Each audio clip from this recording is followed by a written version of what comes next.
ولا یغتب بعضکم بعضا، ایک دوسرے کی غیبت نہ کرو۔ صحابہ نے عرض کی یا رسول اللہ صلی اللہ تعالی علیہ وسلم، ہم تو وہ عیب بیان کرتے ہیں جو اس میں پایا جاتا ہے، یعنی ہم اگر کسی بندے کو جھوٹا کہہ رہے ہیں تو وہ جھوٹ بولتا ہے تو تبھی کہہ رہے ہیں، کیا اگرچہ پیٹھ پیچھے رہے ہیں، اس کی غیر موجودگی میں کہہ رہے ہیں، وہ بددیانت ہے اس لیے کہہ رہے ہیں۔ حضور جو عیب پایا جاتا ہے وہی بیان کر رہے ہیں، تو یہ بھی غیبت ہے۔ تو حضور نے فرمایا یہی تو غیبت ہے کہ کوئی عیب پایا جاتا ہے تو اس کی پشت کے پیچھے اسے بیان کرنا، یہی تو غیبت ہے۔ پایا جاتا ہے عیب اور آپ نے اس کے پیچھے بیان کیا تو یہ غیبت ہے۔ اور کیا ارشاد فرمایا؟ فرمایا ایحب احدکم ان یاکل لحم اخیہ میتا فکرہتموہ، یہ غیبت کے بارے میں فرمایا۔ فرمایا کیا تم پسند کرتے ہو کہ اپنے مرے ہوئے بھائی کا گوشت کھاؤ؟ یہ قرآن مجید نے کہا، اللہ نے بیان فرمایا ایک دوسرے کی غیبت نہ کرو۔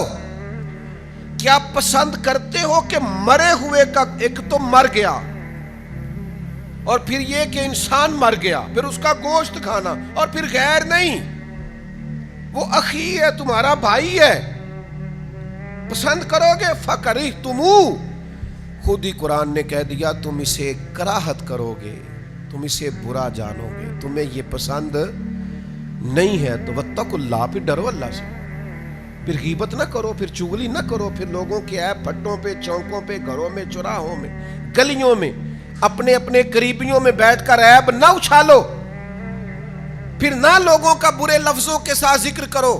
بڑے عظیم انسان ہے ایک، ان سے کوئی ایسا گناہ ہو گیا کہ انہیں سنسار کیا گیا، ان پر باقاعدہ حد لگی، یعنی آپ بات کو سمجھیے گا، سیاستہ میں حدیث موجود ہے، حد لگی باقاعدہ، جرم ہوا، ثابت ہوا، سزا ہوئی، سنسار کیا گیا۔ تو دو لوگوں نے بات کر دی، ایک کہنے لگا اچھا بھلا چھپا ہوا گناہ تھا، خود ہی آگے اس نے بیان کر دیا، دوسرا کہنے لگا دیکھو کس طرح جانوروں کی طرح کی سزا ملی۔ حضور خاموش رہے، سن رہے تھے نبی کریم۔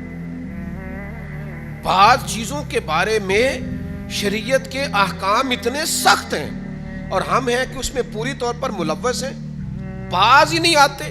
جہاں بیٹھتے ہیں ہماری گپ شپ کا عنوان ہی یہ ہوتا ہے کسی نہ کسی کی عیب بیان کرنا۔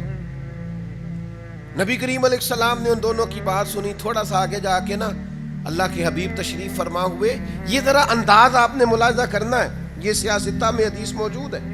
کریم تھوڑا سا آگے گئے تو گدھا ایک مرا ہوا تھا سڑک پہ، تو نبی کریم نے فرمایا وہ دو کدھر ہیں جی، وہ جو کہہ رہے تھے اپنے بھائی کے بارے میں، بلاؤ کدھر ہیں؟ وہ یا رسول اللہ وہ ہم سے غلطی ہو گئی۔ تو یہ نبی پاک علیہ السلام کا طریقہ، یعنی یہ حضور کی ناراضگی کا انداز دیکھیے۔ حضور فرمانے لگے اس مرے ہوئے گدھے کا گوشت کھاؤ، کھاؤ۔ تو کہنے لگے یا رسول اللہ یہ تو نہیں کھایا جاتا۔ تو فرمایا پھر تمہیں خیال نہیں آیا؟ تم نے اپنے بھائی کی غیبت کی، اس کا گوشت کھایا۔ آپ نے بات کو سمجھنا ہے، میں پہلے کہہ چکا ہوں کہ اس عظیم المرتبت انسان نے آ کے اپنا جرم قبول کیا، جرم ثابت ہوا، سزا ہوئی۔ لوگ کہتے ہیں جی میں سچی گل ہی کی تھی ہے، یہی کہتے ہیں نا، وہ جی میں کچھ جھوٹ بول رہے ہوں، اینج کرتا ہے، او بھائی یہی غیبت ہے، یہی مردہ بھائی کا گوشت کھانا ہے۔